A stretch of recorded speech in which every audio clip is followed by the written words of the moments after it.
예배에 대한 바른 생각을 가지지 못하는 사람들은 매주 드리는 예배이기 때문에 뭐 하루쯤은 쉬어도 괜찮다라는 그런 생각을 가지고들 있습니다.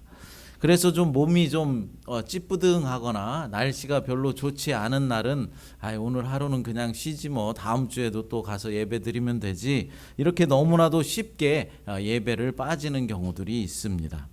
그러나 여러분, 그것이 얼마나 잘못된 생각이라는 사실을 우리는 깨달아야 합니다. 이제 연세가 좀 많이 드신 분들이나 좀 몸이 편찮으셔서 어쩔 수 없이 예배를 드리지 못하는 분들은 한 번의 예배가 얼마나 소중하다라는 것을 잘 알고 계실 것입니다. 예배 드리고 싶어도 몸이 말을 듣지 않고 너무나 힘들어서 예배당에 나가질 못하고 어떻게 간신히 영상을 통해서 영상 예배를 드리는 심정은 당해보지 않은 사람들은 아마 알지 못할 것입니다. 예전에 한국에 있을 때 학생들과 같이 호스피스 시설에 가서 봉사한 적이 있었습니다. 한번 말씀드린 적이 있는 것 같습니다.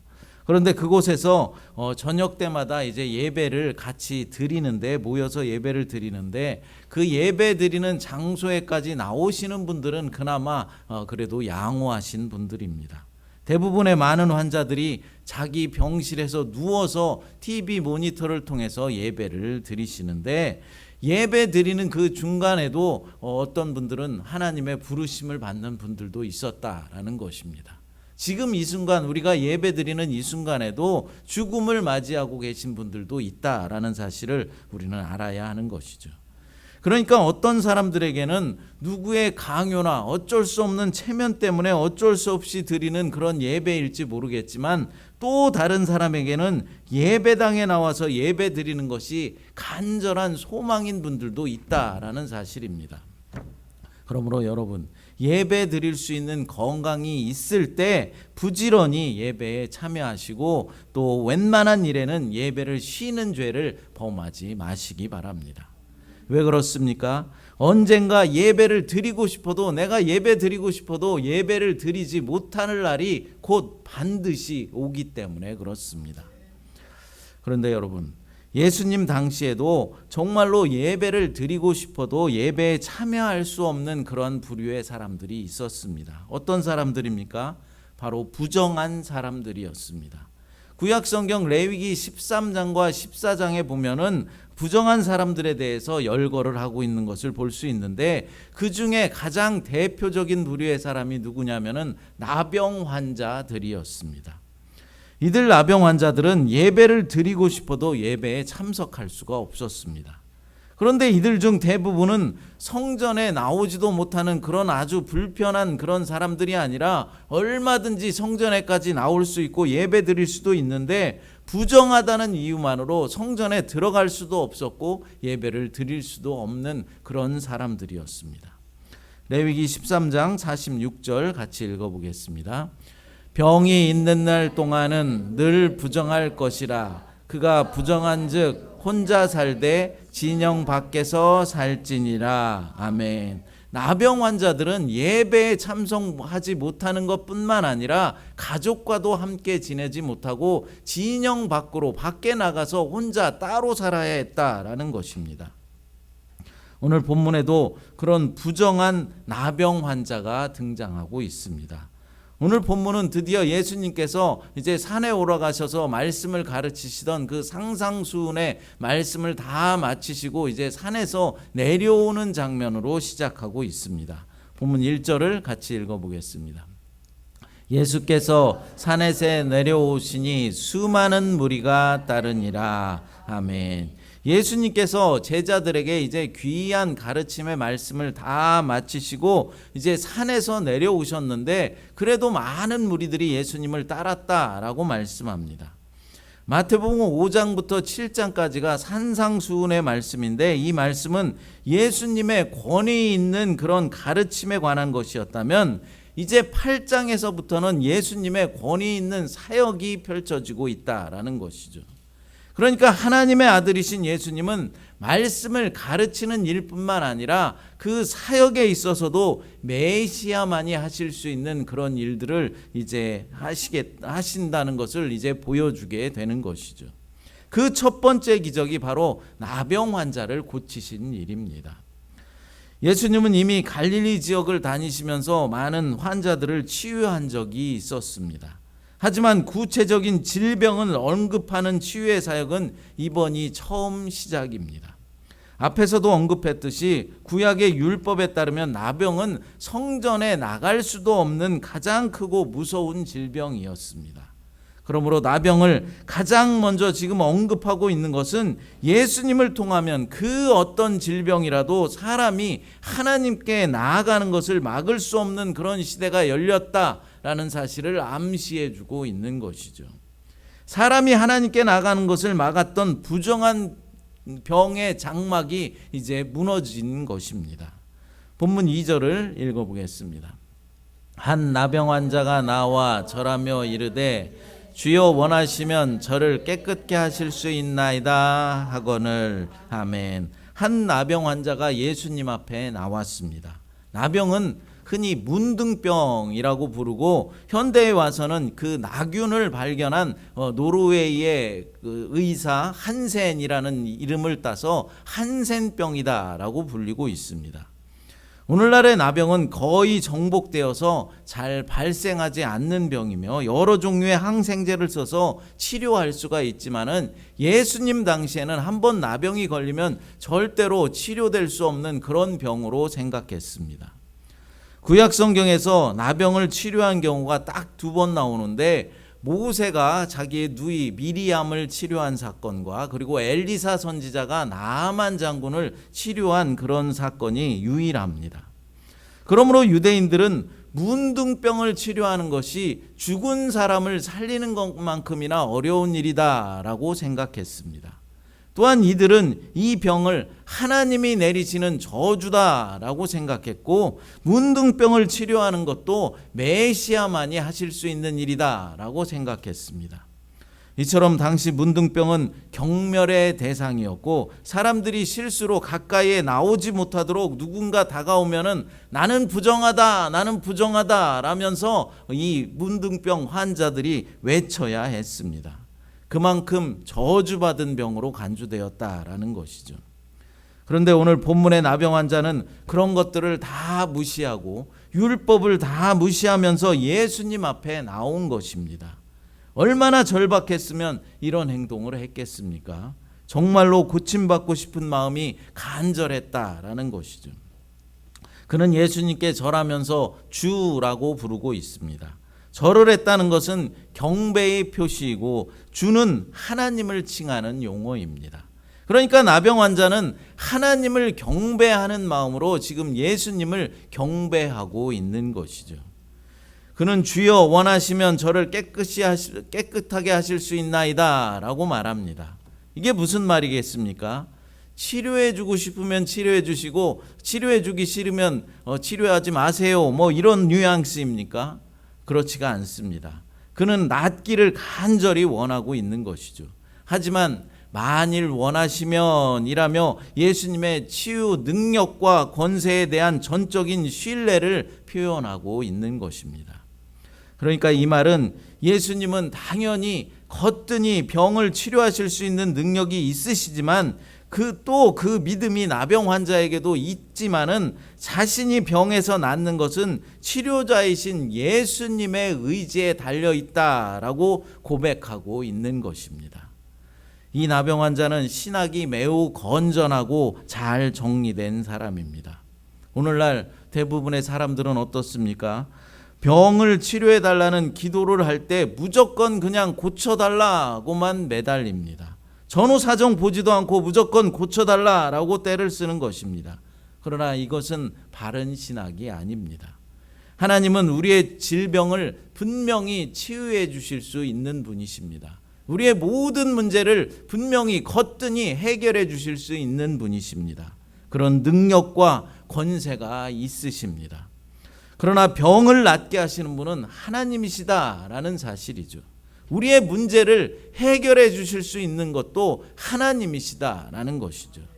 이 모든 것이 내 의지대로가 아니라, 내 의지에 달려 있는 것이 아니라 하나님의 의지대로, 하나님의 뜻에 달려 있다라는 사실입니다. 그러므로 우리의 기도가 응답되지 않는다고 해서 하나님을 원망하거나 불평할 수가 없는 것입니다. 많은 그리스도인들이 엄청나게 착각하고들 있는 것이 있습니다. 하나님은 무조건 내가 기도하고 내가 소원하는 것은 무엇이든지 다 들어주어야 한다라는 생각입니다.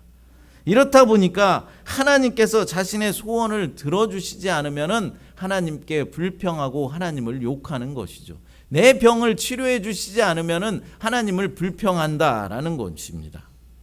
그러나 우리가 반드시 기억해야 하는 것은 하나님이 바로 우리의 주인이 되신다라는 사실입니다.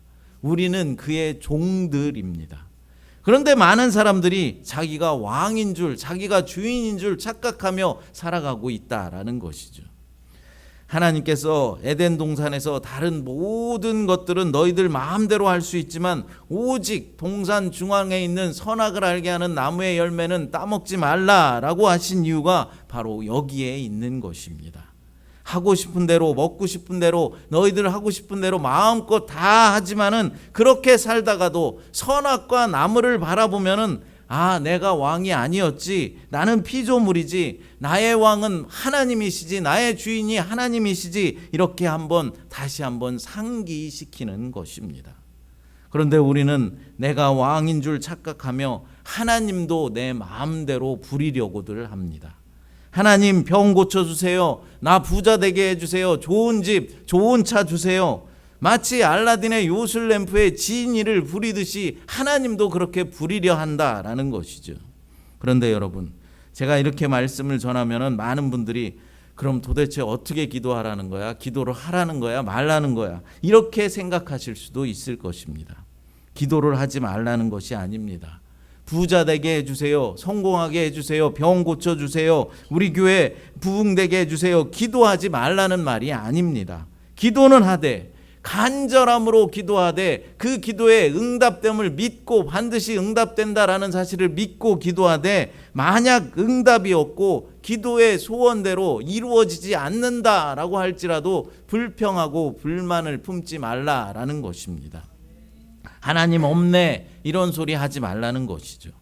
하나님이 없어서 응답이 없는 것이 아니라 그것은 주인의 뜻이 아니기 때문입니다. 하나님의 뜻이 아니기 때문이다라는 것이죠.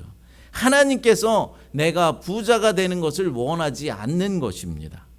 아니, 내가 부자가 되면 헌금도 교회에 많이 드리고 선교도 하고 가난한 사람도 많이 도울 수 있을 텐데 왜 하나님께서 내가 부자 되는 것을 원하지 않으시는 거야? 여러분, 이런 마음은 지금 내가 가지고 있는 생각이지 내가 진짜로 부자가 된다고 했을 때 어떻게 될지 여러분들 자신할 수 있겠습니까? 여러분들 믿음을 알 수 있고 여러분들 믿을 수 있습니까? 부자가 돼서 사치에 빠지고 쾌락에 빠지고 믿음에서 떠나게 될지 어떻게 알 수 있겠습니까? 지금은 가난하니까 한눈 팔 생각을 하지 못하고 그렇게 지내지, 만약 여러분들이 부자가 된다라고 하면 예쁜 여자들, 예쁜 멋있는 남자들 보고 홀딱 빠져가지고 파탄의 그 길로 갈지 어떻게 알 수 있겠습니까? 부자라서 좋은 집에 좋은 차는 탈지 모르지만 단란한 가정의 행복과 지금의 믿음은 다 잃어버릴 수도 있다라는 것이죠. 그러니 나를 나보다도 더 잘하시는 하나님께서 내게 믿음을 끝까지 주시고 지금 같은 그런 은혜와 믿음을 유지시키기 위해서 내가 부자가 되는 기도를 들어주시지 않을 수도 있다라는 것이죠. 물론 이것은 제 가정입니다. 그러니 여러분, 모든 주권이 하나님께 있다라는 사실을 인정하시기 바랍니다. 그리고 주신 은혜에 감사하며 살아가게 되시기를 간절히 바랍니다. 또한 나병 환자와 같이 하나님의 능력은 분명히 믿지만, 하나님께서 우리를 고쳐주시고 우리를 회복시켜 주심을 분명히 믿지만 그것을 이루시는 것은 하나님 의지에 달려있다라는 그런 믿음을 우리는 가져야 하는 것입니다. 그럴 때 우리의 간절한 소원에도 하나님이 응답해 주시는 것이죠. 본문에도 예수님은 바른 믿음을 가진 나병 환자의 소원을 들어주셨습니다. 본문 3절 말씀을 같이 읽어보겠습니다. 예수께서 손을 내밀어 그에게 대시며 이르시되 내가 원하노니 깨끗함을 받으라 하시니 즉시 그의 나병이 깨끗하여 진지라. 아멘. 예수님은 내가 원하노니 라고 말씀하시면서 손을 내밀어서 나병 환자를 만져주셨습니다. 예수님도 환자의 절박함과 간절함에 버금가는 열정으로 그를 치료하길 원하셨던 것이죠. 여러분, 율법은 나병 환자만을 부정하다라고 말하는 것이 아니라 그를 만진 사람도 부정하다고 여기며 접촉을 금하였습니다. 나병 환자의 부정함이 그를 만진 사람마저 오염시킨다고 접촉을 금한 것은 나병의 전염을 우려했기 때문입니다. 그러므로 예수님께서 이 나병 환자를 만지신 것은 율법을 어긴 행위가 되는 것이죠. 그러나 예수님은 하나님이십니다. 또한 거룩함의 원천이십니다.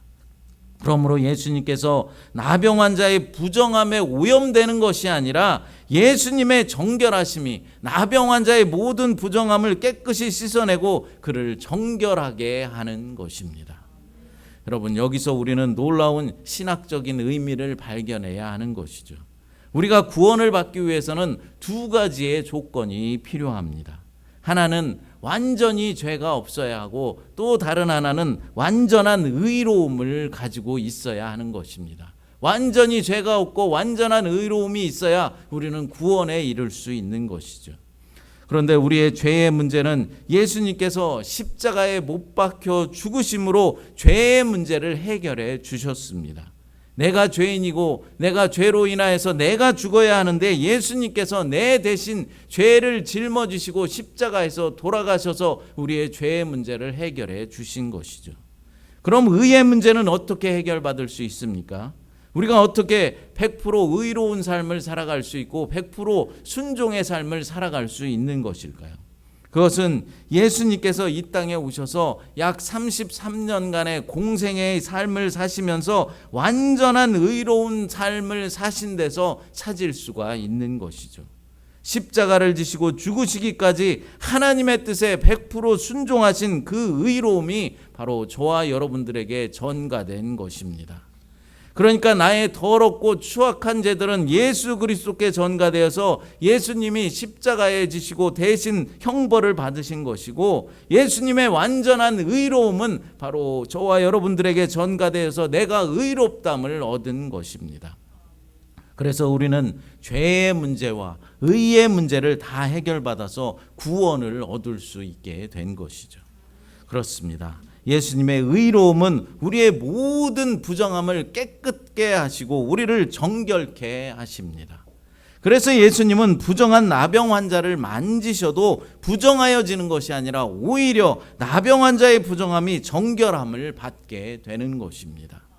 사랑하는 여러분, 예수님의 의로움으로 정결함을 입은 저와 여러분들은 나병 환자처럼 부정함으로 고통당하는 사람들에게 예수 그리스도의 의로움을 전달해야 할 책임들이 있는 것입니다. 예수님께서 병을 앓고 있는 환자를 위로하고 그와 교감하고자 했던 것처럼 우리도 세상의 부정함에 세상 어두움 속에 고통당하고 있는 이들을 위로하고 그리스도의 사랑을 전달해야 한다라는 것이죠. 어떻게 부정함을 정결함으로 바꿀 수 있겠습니까?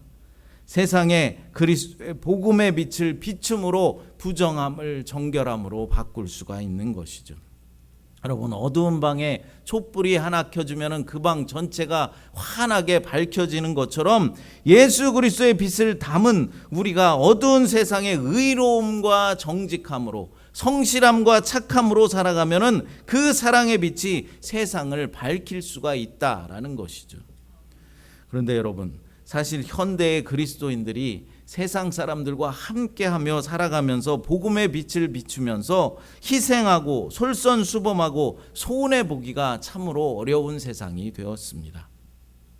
저도 예전에 세상 일을 좀 해보니까 솔선수범하고 손해보고 내가 먼저 희생하고 이렇게 일하니까 점점 더 내 일만 자꾸 늘어나고 약삭 빠른 사람들, 세상에 간사한 사람들만 이익을 보게 되지 도대체 감당하기 어려울 지경에까지 이제 이르게 되더라고요. 사실 이게 오늘날의 우리들의 현실입니다. 그럼 세상에 그리스도의 빛을 비추는 조금 더 쉬운 방법은 없을까요? 있습니다. 요한복음 13장 35절 말씀을 같이 읽어보겠습니다. 너희가 서로 사랑하면 이로써 모든 사람이 너희가 내 제자인 줄 알리라. 아멘. 무슨 말입니까? 우리끼리 서로 사랑하라는 것입니다. 물론 세상 사람들 사랑하고 그들에게 사랑을 전하면 더 좋겠지요. 그러나 모든 여건들이 그게 잘 되지를 않으니까 일단은 우리끼리라도, 우리 새마음교회 교인끼리라도 너희들끼리 서로 사랑하라 라는 것입니다. 그럼 세상 사람들이 우리가 예수 그리스도의 제자인 줄 알게 된다라는 것이죠. 이 말씀은 우리가 복음의 빛을 비추어서 세상을 변화시키고 소금의 맛을 내어서 썩어가는 세상의 부패를 막으라라는 그런 말이 아닙니다. 그냥 세상 사람들이 저들이 바로 그리스도인들이구나, 저 사람들이 새마음교회 교인이구나, 그냥 보게 하라는 것입니다. 그리스도의 빛이 저기 새마음교회에 있구나라고 보여지게 하라는 것입니다. 환하고 강렬한 빛을 세상에 비추어서 완전히 어둠을 몰아내라라는 말이 아닙니다. 그냥 산 꼭대기에 작은 불빛이 켜져 있으면 산 밑에 사람들이 그 불빛을 보고서 저기 빛이 있네 다 볼 수 있도록 그냥 그렇게 보이게 하라라는 것이죠. 풍랑을 만나서 바다에 표류하는 배가 해변에 켜져 있는 등대의 불빛을 보고 방향을 바로 잡을 수 있도록 그냥 켜져서 비춰지고 있으라는 것입니다. 그럼 그걸 보고 세상 사람들이 나도 저 빛을 따라가야겠구나 라고 생각하게 되고 방향을 수정하게 되고 변하게 된다라는 것이죠. 그냥 켜져 있기만 하면 되는 것입니다. 참 쉽죠. 그런데 완전히 꺼져 있으면 안 됩니다. 연기만 풍기고 있으면 안 된다라는 것이죠. 연기만 날리고 계신 분이 있다면 늦기 전에 다시 복음의 불을 붙이시기 바랍니다. 그래야 세상의 빛으로 보여질 수 있고 부정한 세상을 정결함으로 변화시킬 수가 있는 것입니다. 저 여러분 모두가 서로 사랑함으로 그렇게 할 수 있다라는 것이죠. 우리 교회 공동체 성도들 여러분 모두가 부정한 세상의 정결함으로 빛으로 보여지게 되기를 간절히 바랍니다. 나병 환자에게 손을 얹고 기도하신 예수님은 나병에서 치유받은 사람에게 가라, 보이라, 드리라 라는 세 가지 명령문을 사용해서 한순간도 지체하지 말고 곧바로 성전에 가서 제사장에게 깨끗해진 몸을 보이고 율법에 따라서 제물을 드리라고 말씀합니다. 본문 4절을 읽어보겠습니다. 예수께서 이르시되 삼가 아무에게도 이르지 말고 다만 가서 제사장에게 내 몸을 보이고 모세가 명한 예물을 드려 그들에게 입증하라 하시니라. 아멘. 여러분, 병을 고침받고 병이 나았을 때 우리의 모든 문제들이 해결을 받았을 때 가장 우선적이고 중요한 일이 무엇이겠습니까? 하나님 앞에 나와 감사하는 일입니다. 볼일 보러 들어갈 때와 볼일 보고 나올 때가 달라지면 안 된다라는 것이죠. 볼일이 급해서 안절부절 못할 때는 간절하고 절박하게 나 좀 먼저 들어가게 해주세요 사정했다가 볼일 보고 나올 때는 언제 그랬나는 듯이 감사도 없이 그냥 쌩하고 가버리면 안 된다라는 것이죠. 마찬가지로 병 들었을 때 절박한 심정으로 이 병만 낫게 해주시면 무엇이든지 다 하겠습니다. 문제만 해결해 주시면 주님을 위해 헌신하겠습니다. 이렇게 해놓고선 문제를 해결받고선 감사가 없으면 안 된다라는 것입니다. 또한 말로만 감사하지 말라고 하십니다. 예물을 드리면서 감사하라라고 예수님이 말씀하시는 것이죠. 현대의 신자들은 참으로 감사하는 것에 인색합니다.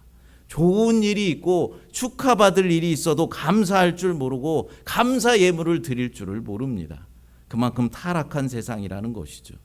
하지만 우리 믿음의 사람들은 좋은 일이 있을 때, 축하받을 일이 있을 때 반드시 하나님께 먼저 감사의 헌금을 드리면서 감사하는 습관을 가지시기 바랍니다. 그러면 하나님은 계속해서 좋은 일들, 축하할 일들, 감사할 일들이 생기게 도와주시고 감사의 조건이 계속해서 생겨나도록 축복해 주시는 것입니다.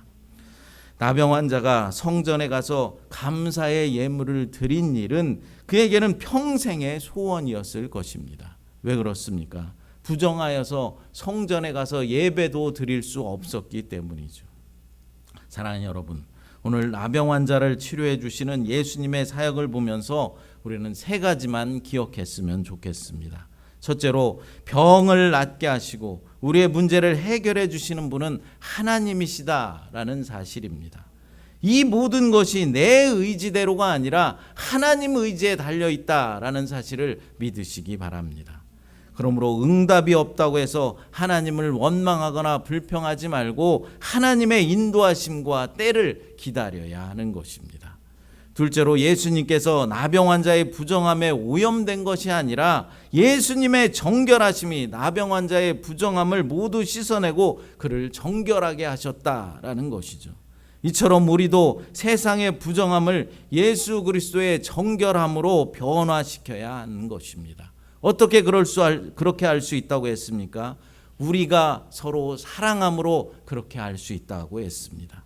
산꼭대기에 작은 불빛이 켜져 있듯이, 그래서 산 밑에 사람들이 저기 빛이 있네 볼 수 있도록, 풍랑을 만나 바다에 표류하는 배가 해변에 켜져 있는 등대의 불빛을 보고 방향을 바로 잡을 수 있도록 그냥 켜져서 비춰져서 빛으로 살아가라는 것입니다. 그것을 통해서 세상의 부정함을 정결함으로 우리는 변화시킬 수 있는 것입니다. 세 번째로, 문제를 해결받았을 때, 병 고침을 받았을 때 먼저 하나님께 예물을 드리며 감사하는 그런 습관을 가지게 되시기를 바랍니다. 이런 삶을 살아서 이 땅에서도 복을 받고 하나님 나라에서도 승리의 면류관을 받게 되시기를 간절히 축복합니다. 이 시간 행복이라는 찬양 부르시고 함께 기도하겠습니다. 하나님 감사합니다. 예수님께서 나병 환자의 병을 치료하신 사건을 통해 깨닫게 하시니 감사합니다. 모든 문제의 해결은 내 의지에 달려있는 것이 아니라 하나님의 의지임을 깨닫게 하여 주시옵소서. 또한 예수님의 정결하심이 나병 환자의 부정함을 모두 씻어내고 그를 정결하게 하셨던 것처럼 우리도 세상의 부정함을 예수 그리스도의 정결함으로 변화시킬 수 있도록 우리 교회의 모든 지체들을 서로 사랑할 수 있도록 하나님 도와주시옵소서. 또한 문제를 해결받았을 때 먼저 하나님께 예물을 드리며 감사하는 믿음의 사람들이 될 수 있도록 하나님 역사하여 주시옵소서. 거룩하신 예수님의 이름으로 기도드리옵나이다. 아멘.